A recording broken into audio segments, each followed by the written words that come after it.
जय जिजाऊ जय शिवराय।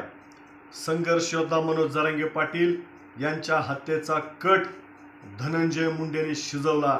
या कटाचा प्रमुख धनंजय मुंडे आहे। या धनंजय मुंडेचा सर्वप्रथम आमदारकीचा राजीनामा घ्या आणि संघर्ष योद्धा मनोज जरांगे पाटील यांच्या हत्येच्या कटातील प्रमुख आरोपी त्याला करा। फडणवीस साहेब, असली या महाराष्ट्राला लागलेली कीड मुळासकट उपटून टाका। त्याच्यामुळे हा महाराष्ट्र साफ होईल, निर्मळ होईल, स्वच्छ होईल। आणि ही जर कीड तुम्ही सांभाळली तरी एक ना एक दिवस तुमच्यावर सुद्धा उलटल्याशिवाय राहणार नाही। कारण काय केलं त्या जरांगे पाटलांनी गोरगरीब मराठ्यांना आरक्षण देण्यासाठी जीवाचं रान केलं।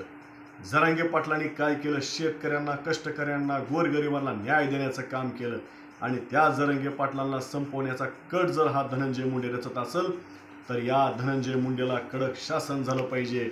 आणि जरांगे पाटलांच्या हत्येच्या कटातील प्रमुख आरोपी त्या ठिकाणी धनंजय मुंडे झाला पाहिजे, अशा आमची फडणवीस साहेब तुम्हाला विनंती आहे। आणि हे जर तुम्ही केलं नाही तर या महाराष्ट्रातील जनता उघड्या डोळ्यांनी बघते आहे की तुम्ही आरोपींना, कटकारस्थान करणाऱ्यांना कसं पाठीशी घालताय। हे जर तुम्हाला या महाराष्ट्रातील जनतेच्या मनात येऊ द्यायचं नसेल तर धनंजय मुंडेंना या कटाच्या मधील प्रमुख आरोपी करा आणि त्याच्या आमदारकीचा तात्काळ राजीनामा घ्या, एवढीच आम्ही तुम्हाला विनंती करतोय। आणि लक्षात ठेवा सुपारी घेणारांनो, अरे जरांगे पाटील गोरगरिबांसाठी, कष्टकऱ्यांसाठी, तुमच्या लेकराबाळांसाठी, तुमच्या पुढच्या पिढीसाठी लढतोय।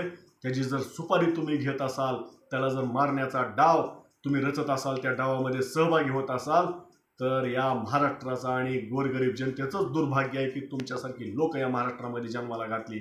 म्हणून इथून पुढच्या काळात कुणीही अशा आमिषाला बळी पडू नका आणि धनंजय मुंडेचा राजीनामा घ्या आणि त्याला या कटातील प्रमुख आरोपी करा, अशी फडणवीस साहेबाला विनंती करतो। थांबतो।